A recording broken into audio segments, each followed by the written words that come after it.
एक ऐसा नाम जिसने लाखों दिलों में आग जलाई, शाओ यान। वो गिरा, टूटा, जला, लेकिन हर बार और भी ज्यादा ताकतवर बनकर उठा। आज वो वेनरेबल वॉरियर से भी आगे जा चुका है। तो फिर सवाल आता है, शाओ यान क्यों नहीं इमेजिनरी सेंट यानी कि बनशेंग बन सकता? चलिए जानते हैं। शाओ यान, जिसने हाल ही में फ्लावर सेट में अपनी पावर इंक्रीज कर ली, अब वो 4th स्टार डोजुन वेनेबल वॉरियर बन चुका है। जब उसने अपने मास्टर का बोन चिलिंग फ्लेम अब्सॉर्ब किया और फ्लेम मंत्रा टेक्निक से उसे मिला दिया, उसकी ताकत 2 गुना नहीं, सीधे 2 स्टार तक बढ़ गई। फ्लेम मेटामॉर्फोसिस के साथ वो ऐसे 6 स्टार अपोनेंट से भिड़ गया जैसे वो उसके लिए बच्चे हो। वॉइड ड्रैगन आइलैंड और गू क्लैन की घटनाओं के बाद उसकी ताकत और भी इंक्रीज हो गई। सोचकर ही रोंगटे खड़े हो जाते हैं। जब शाओ यान 9th स्टार वेनेबल वॉरियर के शिखर पर पहुंचेगा, वो कितना पावरफुल होगा। लेकिन फिर सवाल आता है, आखिर क्यों शाओ यान बनशेंग का इमेजिनरी सेंट नहीं बनेगा? क्योंकि सुन लो, शाओ यान वो है जो रास्तों को तोड़ता है। वो बनशेंग को स्किप करेगा और सीधे सेंट बनेगा। हाँ, शॉकिंग लग रहा है ना,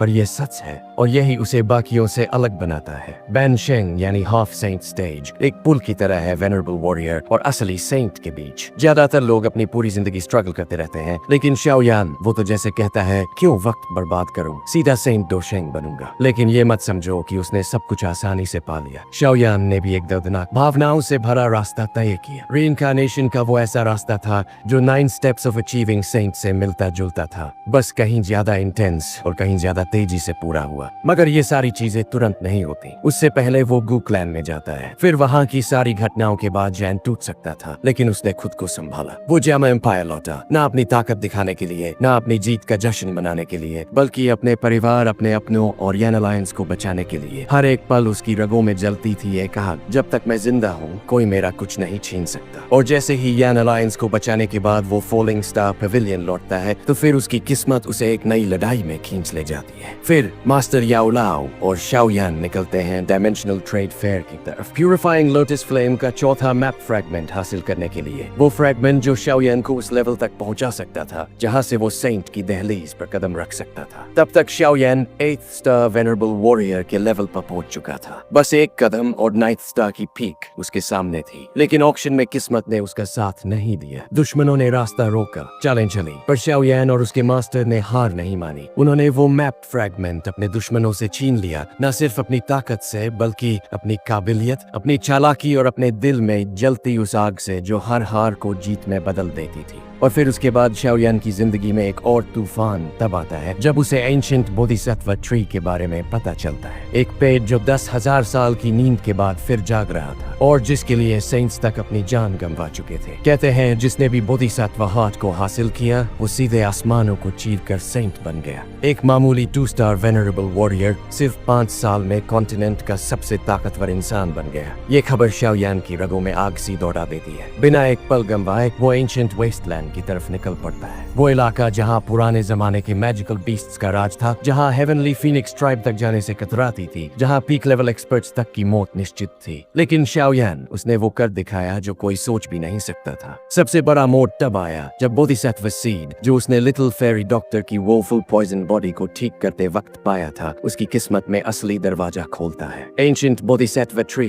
के नीचे शाओ यान ने सिर्फ मेडिटेशन नहीं की, उसने 100 बार जीना, 100 बार मरना सीखा। सिर्फ 1 महीने में वो 100 जन्मों का अनुभव पा गया। और जब उसकी आंखें खुली, उसकी नजर में सामने खड़े लोगों की सोल्स तक झांकने की ताकत थी। उसका ऑरा बनशेंग यानी ये हाफ सेंट के दरवाजे तक पहुंच चुका था। लेकिन अभी असली तूफान बाकी था, क्योंकि शाओ यान अब सिर्फ स्ट्रेंथ हासिल नहीं कर रहा था, वो खुद को, अपनी सोल्स को नया जन्म दे रहा था। सिर्फ 1 महीना, हाँ सिर्फ 30 दिन में उसने इतनी जिंदगियां जी ली जितनी लोग पूरी उम्र में नहीं जी पाते। एंशिएंट ट्री की छाया से जब वो उठा, उसकी आंखों में अंधेरा नहीं था, एक पूरी कायनात थी, ऐसी गहराई जो किसी की रूह चीर के रख दे। उस महीने ने उसे सिर्फ ट्रेन नहीं किया, वो मंत्र उसे बनशेंग की देहरी तक खींच लाया। अभी वो पूरा हाफ सेंट नहीं बना था, लेकिन उसकी प्रेजेंस ही लोगों की रूह कंपा देती थी। उस जर्नी में शाओ यान को 3 मुख्य स्टेजेस से गुजरना पड़ा, एंट्री लेवल, इंटरमीडिएट लेवल और एडवांस्ड लेवल। हर स्टेज पर उसने अलग अलग चुनौतियों का सामना किया और अपने आप को और बेहतर बनाया। इंटरमीडिएट लेवल में शाओ यान ने अपने स्किल्स को और भी ज्यादा एडवांस्ड किया और अपने दिमाग और बॉडी को एक नई शक्ति दी। लेकिन सबसे बड़ी चुनौती उसके सामने एडवांस्ड लेवल में आई। एडवांस्ड लेवल तक पहुंचने के लिए शाओ यान को अपने आप को समझना और अपनी पूरी पोटेंशियल को पहचानना जरूरी था। इसीलिए मास्टर याओ लाओ टावर ऑफ एलिक्सर्स में 9 स्टार पर सालों तक अटका रहा। टैलेंट था, लेकिन बिना स्पेशल मेथड ब्रेक थ्रू एक सपना बनकर रह जाता है। लेकिन शाओयान ने अपने जुनून और प्यार से इस बैरियर को तोड़ दिया और वो दोजुन 9 स्टार से बानशेंग लेवल पर नहीं बल्कि वहां से सीधा दोशेंग लेवल पर पहुंच गया। तो एक चीज समझ लो, शाओयान सिर्फ एक वॉरियर नहीं है, उसकी कहानी एक इंस्पिरेशन है, एक इमोशनल जर्नी है, एक प्रूफ है कि जब तक जुनून है तब तक इम्पॉसिबल कुछ नहीं। वो प्यार, दुख, तकलीफ और सैक्रिफाइस के साथ आगे बढ़ता है और इसी वजह से वो हमारे लिए सिर्फ एक कैरेक्टर नहीं, एक लेजेंड है। और इसी के साथ ये वीडियो यहीं पर खत्म होता है। अगर वीडियो अच्छा लगा हो तो वीडियो को जरूर से ही लाइक कर देना और चैनल पर नए हो और पहली बार आए हो तो चैनल को भी सब्सक्राइब कर देना। तो चलिए मिलता हूँ मैं अगले वाले वीडियो में किसी और नए टॉपिक के साथ। तब तक के लिए बाय बाय।